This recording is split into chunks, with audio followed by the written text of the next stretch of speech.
What is good, everybody? Welcome to the Off Day Debrief, part of the SB Nation NFL show. I am Rob Stats Guerrera, and with me, as always, is Brandon Lee Gowton.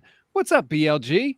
Stats, always a pleasure to be here with you, especially, I guess, when the Eagles are in the playoff picture, which they are currently, but we can talk about that later. I'm doing well, Stats. Had a Merry Christmas. Hope, the same for you and all of our listeners here. Happy holidays. Spent some time with my parents, who are big listeners of this podcast, if you didn't know that, Stats. So All they're right. big fans of you, in addition to me. So there we go.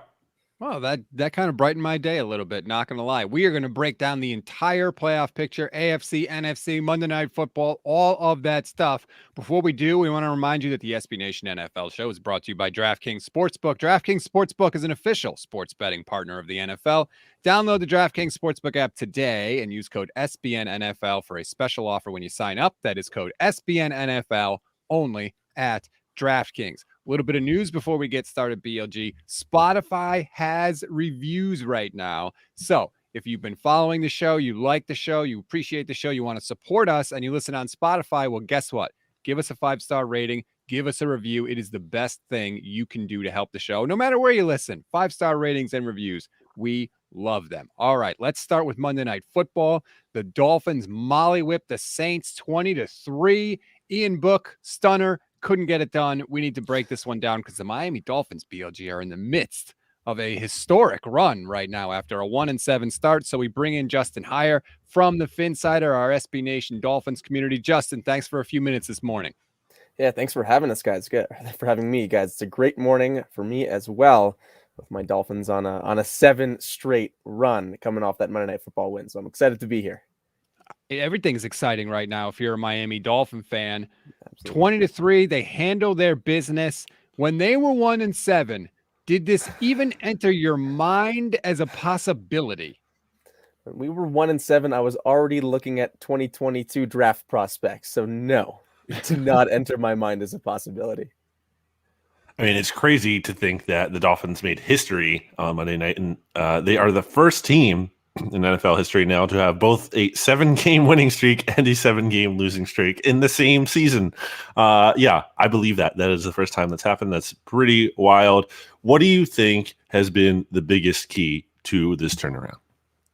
I think a couple of things. First and foremost is a complete 180 from Miami's defense. This team is now leading the NFL in sacks. It's top 10 in most defensive categories, and that's after starting the season through the first 8 games, bottom 5 in most defensive categories. And now they're top 10. So that's first and foremost. And Miami's offense is kind of feeding off of that defensive juice that Brian Flores' defensive unit is bringing. You can just see the whole team, the offense included, is more energetic. There's just a little more oomph all around. And the team looked a little bit lethargic through those first 8 games. Part of that was that there were a lot of injuries all around, particularly to Tua Tagovailoa, who is now playing some of his best football. Last night, maybe not the best example of that, but even in a game where he wasn't at his best, he still completed 73% of his passes and led the Dolphins on a key scoring drive, hit a key deep pass to Mac Hollins. So that defensive resurgence has kind of helped the entire team. Now, one of the reasons I like to have somebody from the team that we're talking about on the show is occasionally I've been told I can be a little negative. And I'm going to go there right now because I look at this 7-game winning streak and I look in here and I say, okay, 2 of those wins came against the Jets. 1 came against the Giants. 1 came against the Panthers. 1 came against the Texans. It's not exactly the cream of the crop in the NFL that the Dolphins have faced during this time. Is that fair, or am I just the mayor of Negative Town? Well, Rob, in my group chats with my friends, I'm often talked about as the overly positive, overly optimistic guy. So this is my kind of run that we're going on. And you're right, they have not beaten teams like the Chiefs or the Buccaneers, right, or the Packers. But 7 wins in a row is 7 wins in a row in the NFL. That is really hard to do, and there's a reason it's never in history been done after 7 straight losses, because it doesn't really matter who you're playing. In the NFL, it's any given Sunday, right? So the fact that they've beaten those sort of downtrodden teams certainly makes it look like, okay, these last 2 wins against the Titans, or these last 2 games against the Titans and the New England Patriots are going to be a quote unquote real test to see if they're playoff worthy. But you got to give credit where credit is due. I think the Ravens win, that really kicked all this off was pretty impressive. Obviously, I think there are some, quarterbacks on there that make you kind of like, huh. Since then, you talk about like Cam Newton, and you mentioned stats, Mike Glennon, Zach Wilson in here, Joe Flacco, Tyrod Taylor, Mac Jones in his first start. So not a murderer's row. Ian Book, who was just, come on, like he didn't have a chance out there. Like he was DOA. That's something to consider here. But looking at the rest of the Dolphins season here, so they win. They're currently in the 7th seed in the AFC playoff picture. But as we know, it's a pretty competitive field because there have only been 3 teams in the AFC that are actually officially eliminated from contention by now. So looking at the rest of the way for the Dolphins, they play the Titans and then they wrap up with the Patriots. So they beat all the way back in week 1 in the season finale, week 18. Do the Dolphins hang on to a playoff spot? And might they even be able to win the AFC East? I don't think they'll be able to win the AFC East, as positive and optimistic as I like to be, because the Buffalo Bills would have to lose 2 straight, and they play, I believe, the Falcons and the Jets. And that's, the way they just played the New England Patriots, I don't think that's particularly likely. But hold on to a playoff spot. I mean, the Dolphins somehow, after starting 1-7, control their own destiny. And so, you win and you're in. And I do think that this team is built the way it's playing right now, the way the defense especially is playing, to be able to beat a Titans team, especially one without Derrick Henry, and a Patriots team that they already beat week 1 before they went on this magical run. So certainly possible. If you go through the 538.com playoff predictor, which I think a lot of people are doing right now on Twitter, if the Dolphins lose 1, it's a very low percentage chance that they make the playoffs. They would need a lot of help. So this is a kind of have to win out scenario, but I do think this Dolphins team is built to do that. Speaking of the building of this Dolphins team, you cannot build a team without a franchise quarterback. Tua Tagovailoa is here. Oh, no. He is playing. We've reached that point in the interview, Justin. Have you seen enough? Is he your guy? And if you don't know by now, isn't that kind of your answer? It would be. He is definitely my guy for 2022. There's no question. What Tua is able to do behind what is, by some metrics, a league worst offensive line, and pretty much by all metrics, a bottom 5 offensive line, is pretty darn impressive. To be able to be leading the league in completion percentage, to have the command of the offense that he has, to be able to have turned Jalen Waddle into, by some metrics, should be an offensive rookie of the year candidate. Obviously, that chemistry that they had together from Alabama helps. He's my guy for 2022. I don't see why you would move on from a quarterback who is playing this well in his 2nd season. He is not currently Patrick Mahomes. He is not currently, even though it irritates some Dolphins fans because he went 1 pick after, where Justin Herbert is. But what he's showing right now with the pieces that he's showing it with, to me, means, absolutely. On a rookie contract, I am keeping this quarterback around for at least another year and hopefully a lot longer than that. To what extent are you satisfied with a trade that is obviously relevant to me as well? So one who covers the Philadelphia Eagles, and obviously there was that big deal between the Eagles and the Dolphins back in the draft earlier this year, and early on in the season it was not looking very good for the Dolphins when they were 1-7. And I was like, oh, this could be at least a top 5 pick, probably a top 10 pick, maybe even number 1 overall. Probably, I don't think anyone thought 100% that was going to happen, but it looked at least somewhat possible. So I guess to what extent are you satisfied with that trade, especially with Jalen Waddle kind of looking good here? I'm totally satisfied. Obviously, giving up an extra 1st-round pick to move up for any player is a tall order and a high ask. And I think what made it even more obvious that it might have been too much was the fact that Devonta Smith was still on the board, obviously, to go to the Philadelphia Eagles. But as Dolphins fans have certainly learned, draft picks don't mean everything, right? You might end up with someone like Austin Jackson or even Noah Igbenogany, the Dolphins' 28th overall pick, I believe, last year, who doesn't even see the field this year. So the extra draft picks don't really matter as long as you get the superstar that you went up to get. And Jalen Waddle looks like a superstar. He looks fantastic. He's the reason that the offense was able to move down the field at all yesterday. So I'm satisfied with it, despite the steep price plate, especially because the Dolphins are now 8-7, and that pick is not going to be a top 10 pick anymore.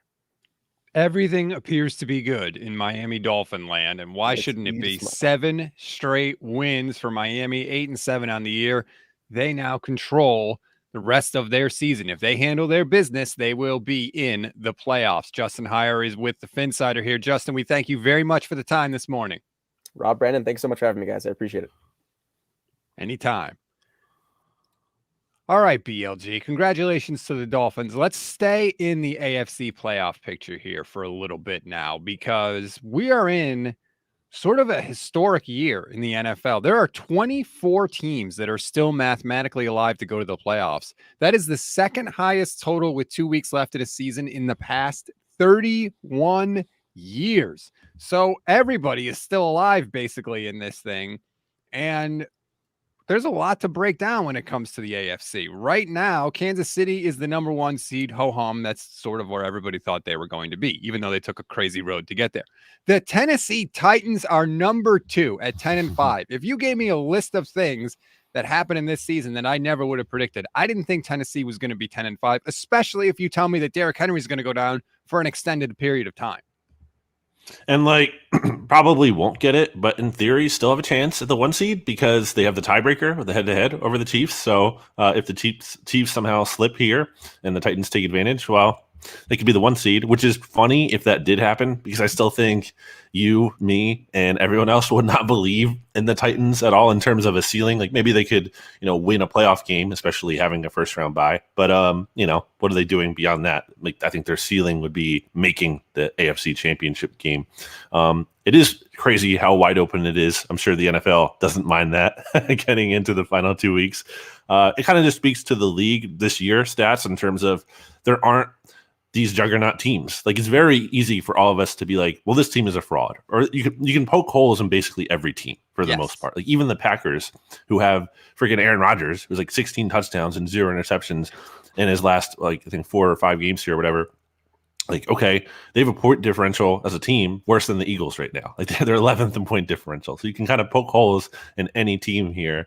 Even the Chiefs, they've had their issues. They're looking better now. But again, they're not necessarily like what they used to be, like the Chiefs were used to seeing. So it is interesting here. I'm looking at the AFC playoff picture I have in front of me, and like I don't know. Like so on the outside looking in right now, like starting with the 8 seed and moving down a little bit, you have the Ravens, who it kind of just feels like this isn't their year. Like they're just too spent. There's too many absences. You have the Chargers, who just lost to the freaking Texans. And I know RJ called me out for that on Monday Football Monday. The Raiders are hanging around, but I mean, do you really feel good about them? It feels like their season has been over for a long time. And then it's the Steelers, the Browns, and the Broncos who are still somehow hanging on. So it's like all these teams on the outside looking in. You're not seeing like a riser and be like, watch out for that team.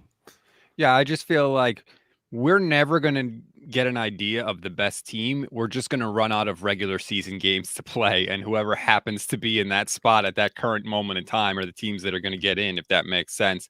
By the way, especially with COVID too. Right. Yeah. I mean, you never even know week to week. I was talking about the Texans. I should mention you have them at number 7 in your power rankings this week. Everybody should go to Bleeding Green Nation. Wait, the Texans? The Titans. I'm sorry. Excuse me. I was going to say, don't try to make me look like an insane person here. I have a mental block between Texans and Titans for some reason. It's messing me up, and the fact that the 49ers are playing them in back-to-back weeks is not helping with my brain. But no, the Tennessee Titans are number 7 in your power rankings for week 17, up on bleedinggreennation.com, the only 100% accurate power rankings in the entire NFL podcast kingdom. Let's talk about the Chargers game a little bit, BLG. Do we have to?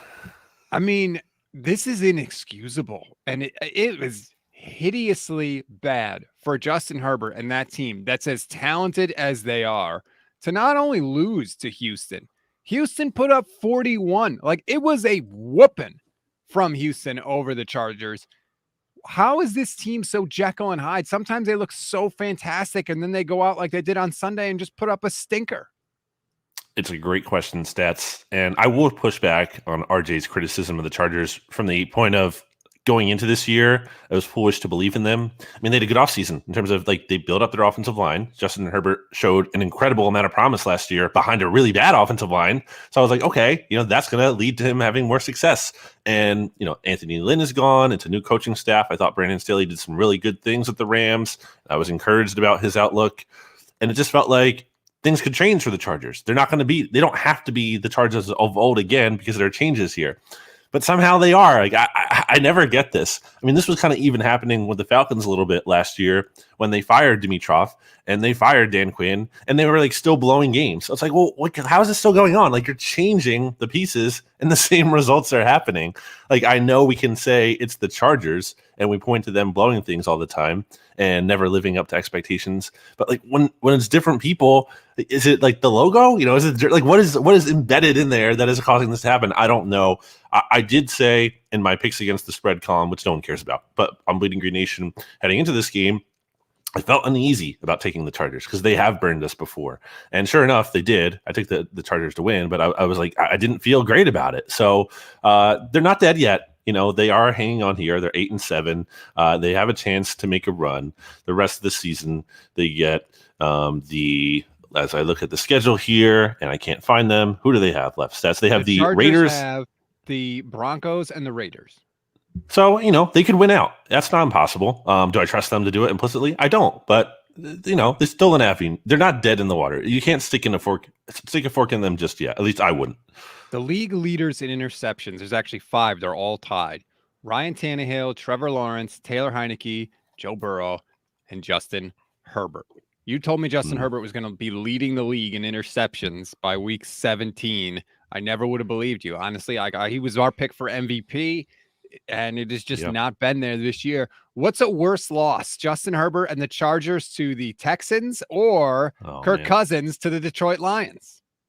Well, Kirk Cousins to the Detroit Lions, because you guys talk true. about how great he is. Well, you guys talk about how great he is. He's not that great. Cousins led his team on the go-ahead touchdown drive at the end of that game, and his defense gacked it up. We're not going to relitigate this whole thing. Yeah, but also got whooped by Houston. They couldn't even get within a score.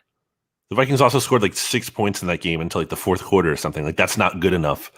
Anyway, also Kirk Cousins is not in his second year with a first-year head coach. Like, there's some differences here. But yeah, it's not great. Look Obviously, at the excuses come out for people you like. This is unbelievable. Yeah, that's what it's all about. I'm never wrong. I'm just I can just shift things around to make myself look right. You're never wrong. We just haven't waited enough to see you eventually come out right in the end. Correct.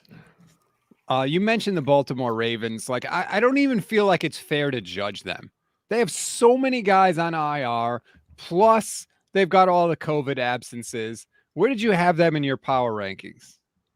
So I dropped them down to number 13 from 11. Yeah, that's what I wrote. I just there's only, they have this toughness, and John Harbaugh is a good head coach and everything, and there's some resiliency there, but let me go so far. You can't ride that all the way to the Super Bowl or even potentially a playoff spot when you've been snake bitten like they have. Again, sometimes there's just teams that it's just not your year. And sometimes it is a team's year and they win the Super Bowl and they get all the breaks. And sometimes there's teams on the other side of that, and the Ravens are in that spot. I think it's really interesting though from the long-term perspective, because this was supposed to be like Lamar, puts his stamp on the team. He finally, shows up big in the playoffs this kind of year when you have this contract decision coming, and now you're not going to see that, and you're kind of going to write this off as a mulligan. And I'm not saying the season is all his fault, but I'm saying you didn't get to fully evaluate him like you wanted to in a crucial spot. And maybe the Ravens find a way to claw their way back into this thing, and that happens. Again, not a 0% chance right now, but it's certainly not looking likely. So it's not just about this season's a disappointment and that's the end of the world, because there is hope for the future, but there's some big decisions to make. And I think the evaluation, they're kind of missing some information here. Is there anybody else in the AFC that you want to get to before we take a break and we hit the NFC? I mean, the Colts, they're looking like they're cruising to a playoff spot. Carson Wentz did some good things in a big win over the Cardinals. I still think, there's an inconsistency there. But a team that ranks second in takeaways this year, and I think Frank Reich is obviously a pretty good head coach, and Jonathan Taylor, I think, is someone who no team is going to be looking forward to having to deal with in the playoffs. They're going to be pretty tough, assuming they don't somehow find a way to win the AFC South, which I don't think they will. They're going to be a tough out in the playoffs, I think. So just mention them real quick. And that's about it. Yeah, all these other teams were kind of just floating, hanging on. We talked about the Dolphins here earlier, but are they really going to hold on? And even if they do, what's their ceiling in the playoffs with Tua? Yeah. Yeah, I agree about the Colts. They're going to make the playoffs. If they beat the Raiders this weekend, they will clinch their playoff spot. They've won 6 of their past 7 games. And I think you got to give a little bit more love to Carson Wentz. His entire Oh, starting come on. offensive line was out against the Cardinals, and he still played well. Like, come Due to on COVID, now. right? Or some of COVID them? or injuries or whatever the reason was. Is The Carson whole Wentz line was vaccinated? No. now we're blaming Carson Wentz. Look, I don't know how that whole thing started, but nonetheless, the line wasn't there, and he was playing the Cardinals, and he played well. Like, it's okay to give Carson Wentz a little bit of love. I know you've been hurt by him. I know there's some history there, but it's okay to admit that, you know what? He's had a decent year. That's okay. Okay. Great for the Colts. I think they should. So I tweeted out during this game that the Colts should be in the quarterback market this offseason. And I'm not saying like just draft anyone or, find literally any warm body at quarterback. But I mean, can you imagine that team with Aaron Rodgers or maybe Russell Wilson or, Deshaun Watson gets cleared, which is no small assumption. I think they could be taken to another level if they had a quarterback who's actually top tier instead of a guy who's kind of just like a game manager right now. Now, that's fair. And especially, listen, if you have a chance to get Russell Wilson or Aaron Rodgers, you do it almost regardless of who you have at quarterback. There's only like a handful of teams in the league that wouldn't be interested in that. So we'll have to see there with the Colts. Like I said, if you want to check out anybody else in the AFC or anywhere in the NFL, go to bleedinggreennation.com. You can see the Week 17 power rankings. Let's take a break, BLG. And when we come back, we'll get to the NFC because you have a lot to watch this weekend. I have a lot to watch this weekend, and our two teams are very, very close together. Back here on the SB Nation NFL show, this is the off-day debrief. All right, BLG, let's get into the NFC a little bit because who would have thought way back at the beginning of the year when the 49ers met the Philadelphia Eagles in Week 2 and ultimately triumphed, and you had to sing Tony Bennett, I Left My Heart in San Francisco, which will live forever. And I'll probably should retweet that video out this week since it's so relevant right now. Don't do that. Who would have thought that win by the 49ers would be the difference between them being the 6th seed and the 7th seed right now, which is where we are. Both teams are 8-7. The Niners have the head-to-head win, and that's where they sit. Can you believe that game had playoff implications? A little tough to believe, I think. Not impossible, but not exactly what we expected. But it's weird, too, because with the 49ers being ahead of the Eagles for most of the season, I still right now, I kind of feel better, about where the Eagles are trending. And I feel like there's a pretty good chance they are going to, clinch this playoff spot. And I don't know that the 49ers necessarily are, especially with the uncertainty going on there now, with it looking like Trey Lance might be taking over. Your guy, finally, stats, coming through injury. Yeah, kind of a little overdue, right? I mean, this whole what a friggin' mess by the 49ers. So for people that don't know, Jimmy Garoppolo has a thumb injury. Kyle Shanahan called it a sprained thumb. And then like 2 hours after that, every national NFL writer in the world said, actually, it's a fractured thumb with a torn UCL ligament, which is similar to an injury that Drew Brees had a few years ago where he missed about 5 or 6 weeks. So I don't know the exact nature of the injury. I guess it's a torn ligament. Who knows?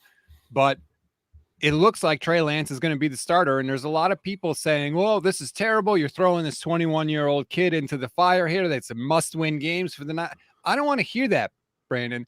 They could have given Trey Lance the softest of all starts by playing him against the Lions in Week 1, way back in the beginning of the season. And he could have had 16 games of experience under his belt. But the 49ers didn't do that. They chose to go with Jimmy Garoppolo. So you can't now then complain about what a tough spot it is for Trey Lance. Conditions are not always going to be perfect for you. And so that's where the 49ers are. They got a huge boost last night by the Saints losing. A massive, massive boost for the 49ers and the Eagles, frankly. So that lightens the load on Lance a little bit. But I agree, it's going to be dicey for the Niners. They still have some business to handle, whereas the Eagles can clinch a playoff spot with a win over Washington, and they need losses by the Vikings, 49ers, and Saints. Or Saints. So let's clear that up in case I messed it up. So the Eagles need to beat the Washington football team. Well, first of all, let me say, how insane is it, speaking of things we didn't expect, for the Eagles, who are 2-5, to potentially clinching a playoff spot before the final week of the season. And like the Eagles could be resting their starters in week 18, which is funny because we've all been saying like the Cowboys might be resting their starters against the Eagles, but It might be the other way around because the Cowboys might need to play or want to play for playoff positioning and maybe a chance at still getting that 1 seed, depending on how things shake out here in the final weeks, or at least getting, the number 2, the 3, like avoiding that number 4 spot, which maybe honestly though, they might not be the worst thing to fall to that if you're playing the Cardinals, who, by the way, stats, the Cardinals, I'm looking at their schedule here. Trouble. Like, I don't think it's impossible that they make the playoffs on a 5-game losing streak because they get Dallas and they get the Seattle. And obviously the Seahawks aren't good, but it's a division game and you don't know. Who cares who it is right now? Like they lost to the freaking Lions. Like they're not looking good. Right. So maybe it wouldn't be the worst thing to get the number 5 seed, and the Eagles actually can bump up to the 5 seed. There is a scenario if the Cardinals did lose out and the Eagles, win here, where they can move up. So a lot of things still in play at the NFC. But yes, again, to reset that clinching scenario, which I got distracted from, Eagles need to beat Washington. Then you need so let me lay it out in order because it's these games like take place in different windows. So the Eagles play Washington at 1:00. Eagles win that game, then it goes to the late game window, and the Eagles need. It's kind of weird here, but a 49ers win actually helps over the Texans, would actually help the Eagles clinch. I don't need to get into like the whole nitty gritty of that, but the basic gist of it is it kind of eliminates like there being a 3-way tie and that playing in with the Saints and everything. Or if the Saints lose to the Panthers. So they need one of those 2 outcomes, 49ers win or Saints loss in that 4:00 window, which would then set up the Sunday night football game between the Vikings, your boy Packers. Kirk Cousins, and the Packers. And isn't it going to be glorious when Kirk Cousins, your guy, RJ's guy, delivers a playoff clinch for the Eagles when he loses to Aaron Rodgers on Sunday Night Football? The Vikings had everything in front of them. Win their final 3 games and you get into the playoffs.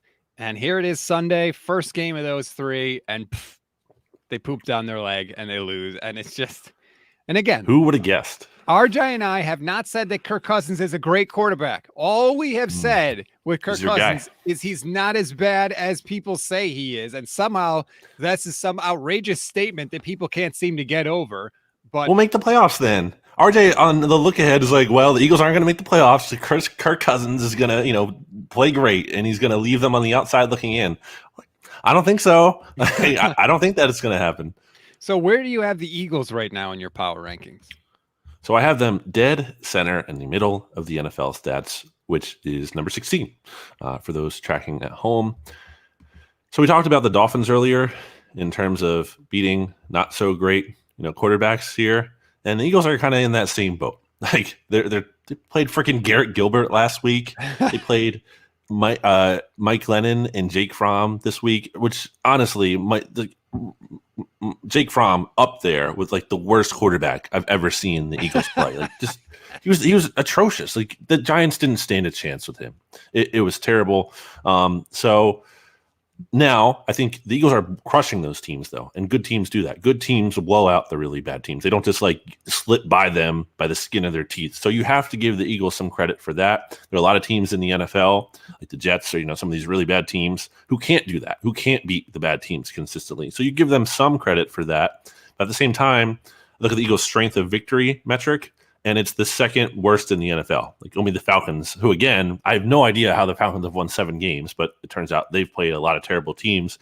That's where the Eagles are. So like there's still a big question to be answered here about the Eagles when it comes to actually beating a good team, because they haven't done that. But I do think they're going to make the playoffs just because they have the road here to do that. I don't think so they play the Washington football team this week, who just got, destroyed by the Cowboys, which I can't wait to talk about that with RJ on the NFC's mixtape. Really looking forward to that. But I think that could be a tough game because they're coming off this really bad loss.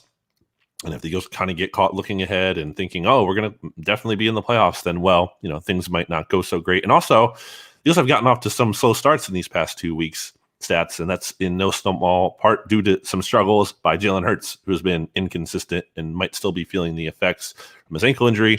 Also, I should mention that Miles Sanders is going to be out for this week's game, and Jordan Howard is banged up, And that's significant because the Eagles are basing their offense around the run game. So when you don't have your top 2 running backs, that's not necessarily ideal. So I think the Eagles are going to be in the playoffs here. I think they can clinch and realistically as soon as this week 17. But I don't know, what their ceiling is for this season. All the anger you had towards the Philadelphia Eagles this year, and here we are, and they could clinch a playoff spot this week. Good luck to you. I'm rooting for your Eagles to get into the playoffs, BLG. See, I'm a nice guy.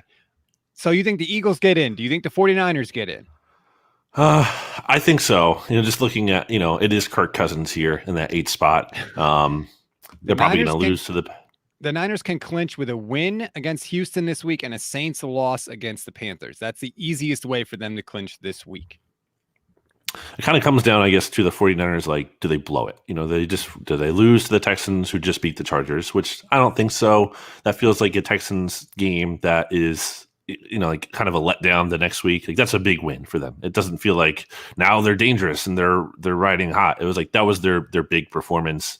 And I don't know though, because Trey Lance, I think, could be a downgrade in the short term from Jimmy G, who has not exactly been great, but Trey Lance in his first start didn't exactly light the world on fire. And, it will be a second start. So there's inexperience here. So I tend to think the 49ers are going to make it just because I don't feel amazing about the teams behind them. I mean, it's really only the Vikings, right? Like, I don't think we're thinking the Falcons somehow jump up here. The Saints I think they're kind of dead, especially if they, they're putting Ian Book out there. And then Washington is, they're 6-9. They're pretty much dead. So yeah, it's more interesting, obviously, in the NFC with 5 teams already locking up a playoff berth as opposed to the AFC where only one has. Right. But the seeding at the top is still going to be interesting too. Like right now, the Cowboys are in that number 2 spot, but the Rams and the Bucks are also 11-4. And the Rams, although they're ahead of the Cardinals right now, they haven't officially clinched the NFC West. So there's still some things to play for. It'll be interesting to see how that seeding shakes out. Several weeks ago, you said, and I quote, "It feels like the Dallas Cowboys are going to win the Super Bowl." Do you stand by that quote right now? I do, because I think their defense is playing at a whole nother level. They lead the NFL in takeaways. They have playmakers on that side of the ball. It's not just like fluky in terms of they're getting a lot of lucky breaks, although I think they're getting some timely turnovers, which is fine. Like, you need some luck to win in the NFL and to win a Super Bowl especially. But yeah, the offense came alive too against Washington. So that's really scary sign for everyone else. Dak kind of getting off the slump there. So yeah, I think the Cowboys are, we talk about the team. We had Sheil Kapadia on earlier. We talked about like the team no one wants to play. I think it's the Cowboys right now. I don't think it's the 49ers. Sorry, Sheil. Like he said at the time, I think no one wants to play Dallas. I think they're going to be a problem to deal with. And am I saying all this for reverse jinx? I would never do that. I would never stoop so low to say that. I mean, I did call the Bucks winning the Super Bowl last year, and unfortunately, it looks like I'll be right about the Cowboys as well. I don't know if I'm willing to say that. I look at the top teams in the NFC, and I'm like, Packers, Cowboys. Both of those teams are known to have disappointing playoff performances, and not just like a few. Like it wouldn't be stunning to anyone if both of those teams did not win a playoff game this year.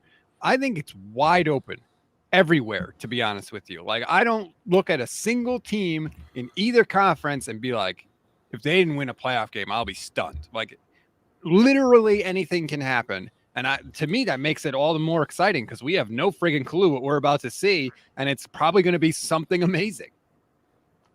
I think the Packers are going to win at least one playoff game. With the way I know, I said like the rest of the roster around Aaron Rodgers is not amazing because I brought up the point differential thing. They haven't been playing like lights out football, but he has been, and they're probably. I think they're going to get the number 1 seed and have that extra week of rest, which will in theory help Aaron Rodgers and help that team.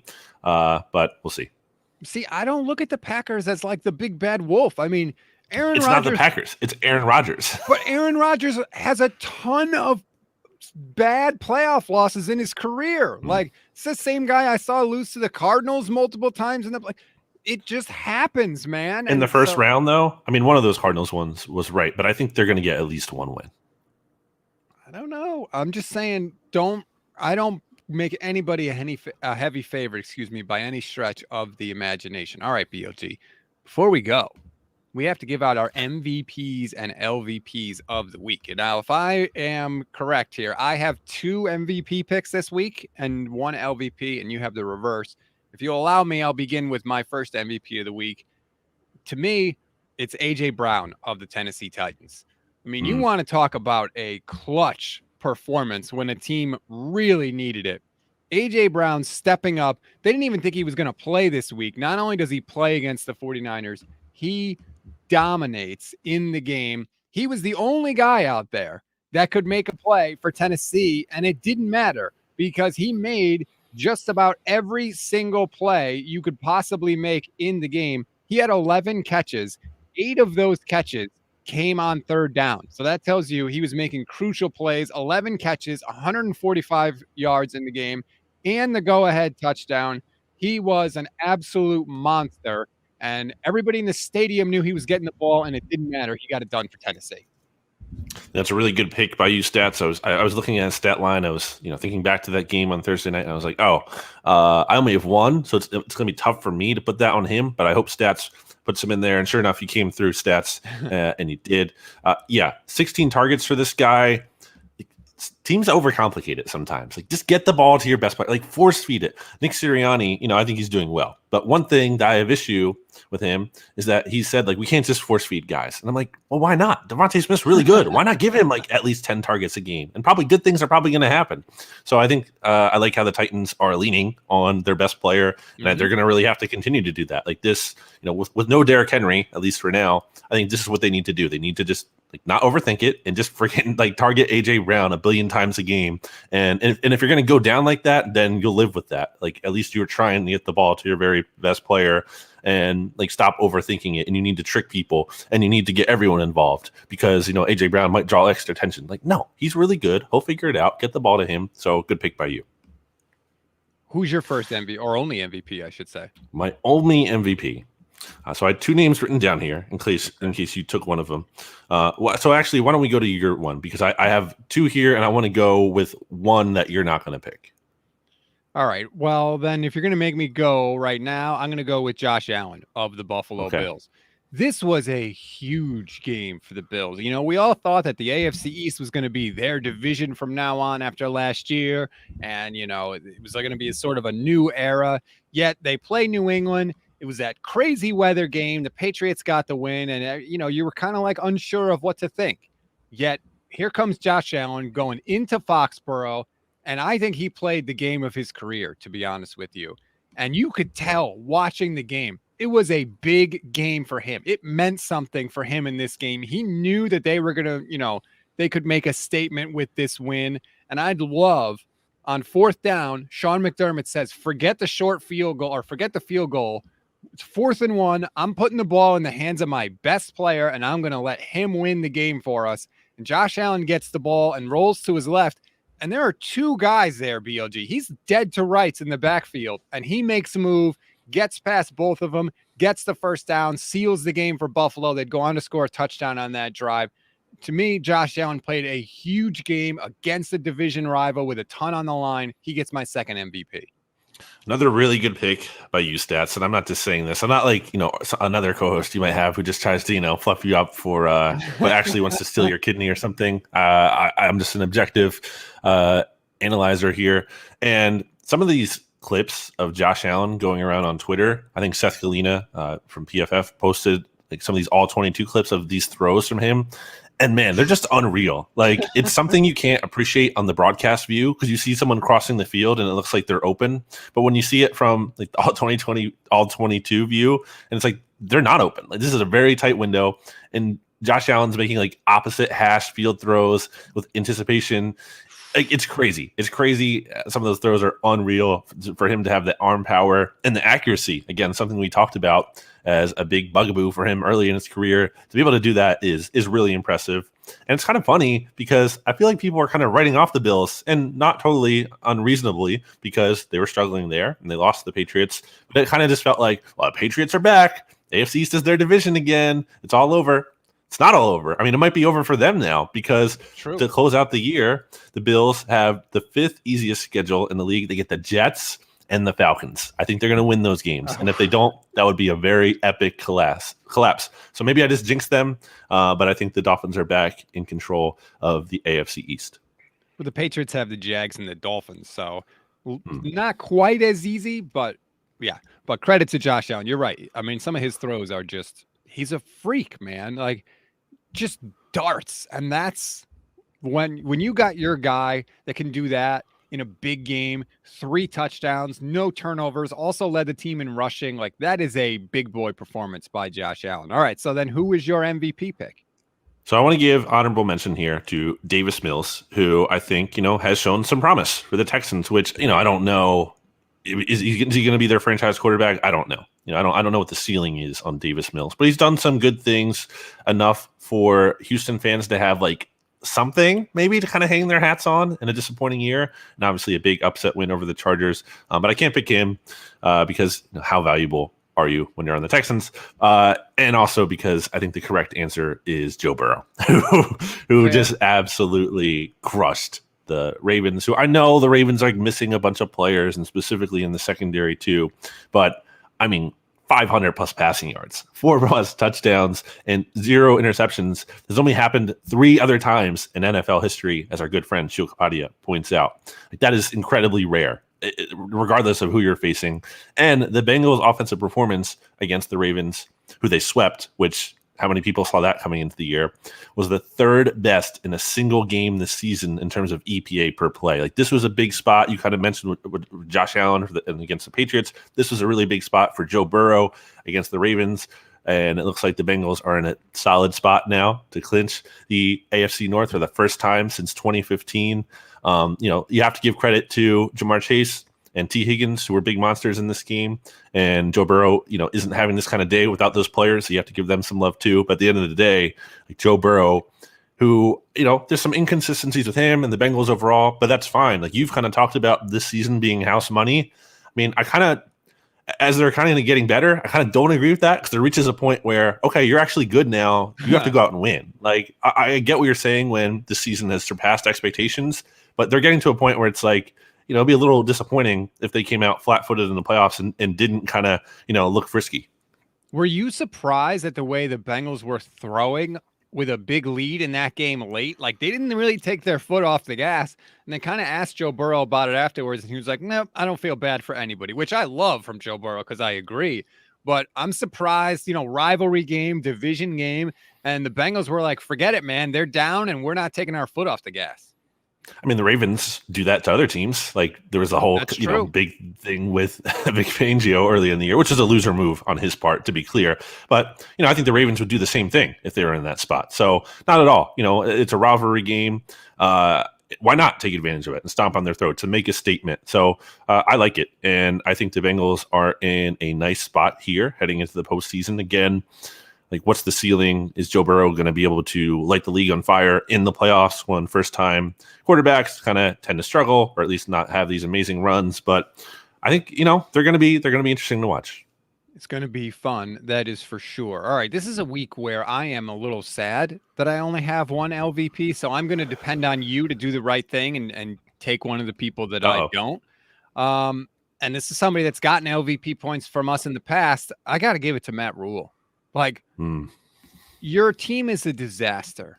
You lose this game to the Bucs, you get blown out. You're 10-21 in your 2 years. There were literally fire Rule chants as he walks off the field after the game. And then he gets up in front of the microphone, BLG, and he starts talking about, well, it took Jay-Z 7 years and it's working. I know it's working, but nobody can see it. Like, what kind of a comment is that? Like, dude, if nobody can see it, maybe you're the one that's wrong. Did you ever think of that? To me, you always talk about big loser energy. That is huge loser energy to me from Matt Rule and the Carolina Panthers. I have to give him my LVP point. I couldn't believe the quotes as I was reading them on Sunday night. I think in hindsight, I should have been more down on the Matt Rule hire, not because of his coaching acumen, which I don't know, hasn't necessarily been great. But I think one of the big things I said about him was, like, I like the idea of Matt Rule, but especially going into this year, I hate the quarterbacks he picks. Like come on, like Teddy Bridgewater last year, okay, whatever. Like that's not the worst thing ever because they're kind of finding their footing. It's a bridge year. It's Bridgewater. This year, though, like again, they forced the trade for Sam Darnold, which they didn't need to do.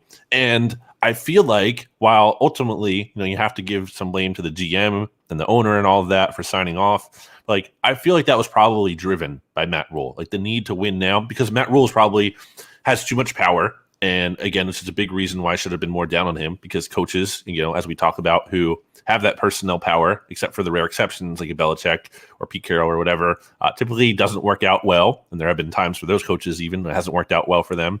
And I think that's kind of what drove that really bad move. And then also even like bringing Cam back. I think it's all like there's no longer term vision here. It's kind of like we need to win now. I'm the coach. Like, and to be fair, it is the coach's job to think that way. But you can't have the coach be the GM because the GM can't think that way. They have to think about the bigger picture. And I think Matt Rule has lost sight of that. And we all made fun of Nick Sirianni for his his quote about like the roots are it's underground right now. You can't see it, but it's going to develop into a flower. And the Eagles, sure enough, have blossomed. So I guess, it worked out for Sirianni. But the Jay-Z thing, which apparently like Matt Rule talks to his players about, and it wasn't just something he said in the media, is really bizarre. And I just don't feel like this is going to end well for Matt Rule. I don't really see the path here other than maybe they just kind of panic trade again for Deshaun Watson, regardless of his status. Who knows? But yeah, I did have Matt Rule written down as one of my potential LVP candidates. So you took him for me instead.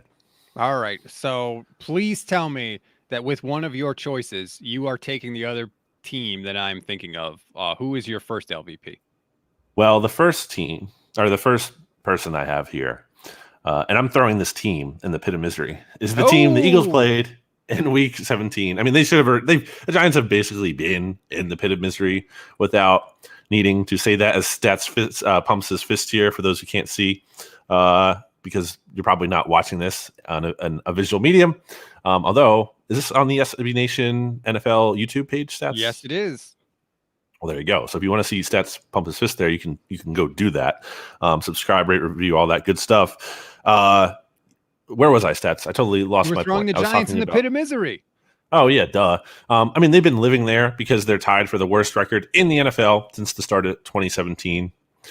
I think this goes all the way to the top, though. This isn't just about like Joe Judge or Daniel Jones. Like this is John Mara. This is the owner who has like overseen an era of incompetence. And by the way, like bringing back Joe Judge and Daniel Jones and being like, we're just going to double down on this baby. And they're going to get rid of Gettleman and they're going to promote this Kevin Abrams guy who has like been in their front office. They're going to be like, we have the answers in-house. We don't need to look for a GM outside. It's such garbage. It's so stupid. It's so dumb.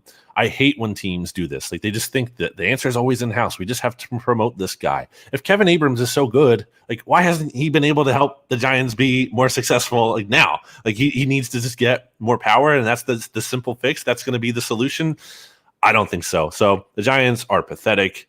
They trotted out just complete dreck at quarterback against the Eagles. I can't believe the Eagles lost to this team. They're just honestly right now, the state that the Giants are in with Jake Fromm and Mike Glennon, like they might be the very worst team in the NFL. I have them at 31 in my power rankings, just above the Jags, who are also pretty terrible. But I don't know. The Jags like might be able to beat this current iteration of the Giants. If the Giants have Daniel Jones, I think they're a little bit better, but they are just hopeless.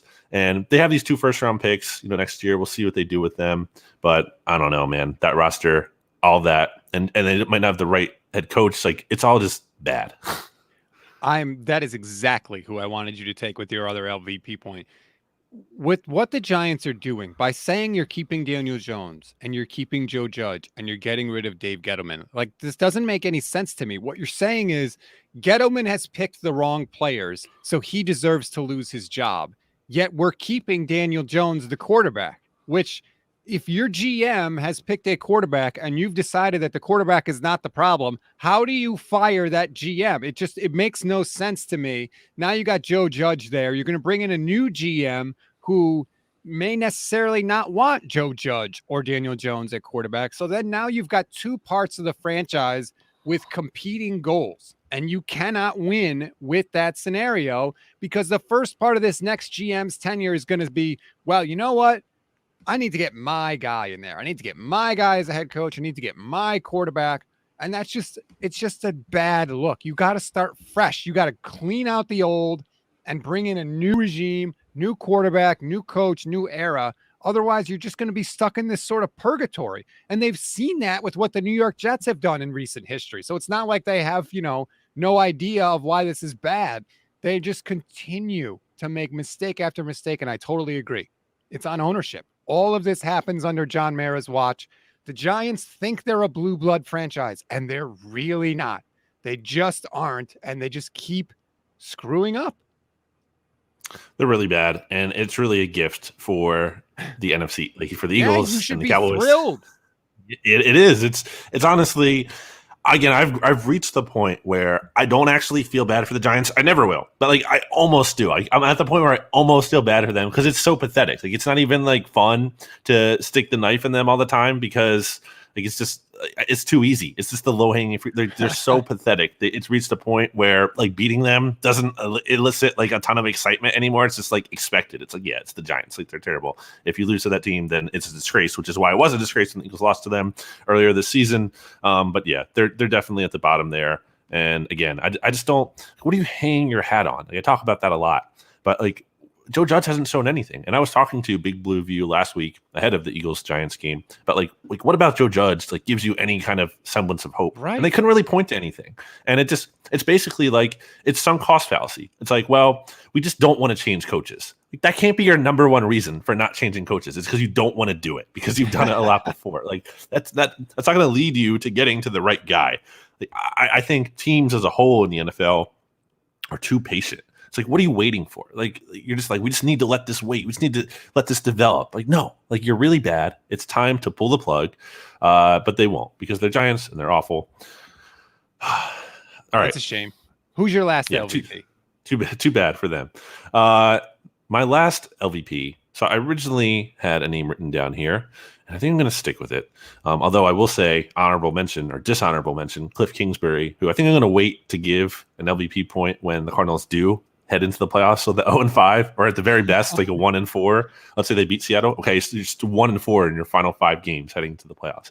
I'm going to give it to the quarterback on the opposite side of the matchup that you gave an MVP point to. I'm going to give it to Mac Jones because he's a rookie. And, like, look, is like the Patriots, I think he still had a good year overall, relative to expectation and everything. But down the stretch, I think he's kind of hitting a bit of a rookie wall. That or his limitations are just being exposed because you look at the Patriots' final or most recent 3 games here, which they've gone 1-2 in, and one of those games was the game where he attempted 3 passes, and he's a 57.4 passer rating over his last 3 starts. And the Patriots might falter a little bit here down the stretch, because they get Miami, who are playing tough. And they also get the Jags, who, they should be able to beat, but we'll see how that goes. So I think Mac Jones is ultimately going to limit this team's ceiling, as we all kind of expected in the playoffs, because not only is he not playing well, but he's young. And again, it's tough for those quarterbacks to thrive in the playoffs. So, it's kind of a tough standard here. He's a rookie, but I am merciless and unforgiving. And that's just how the LVP section goes. So he gets my LVP.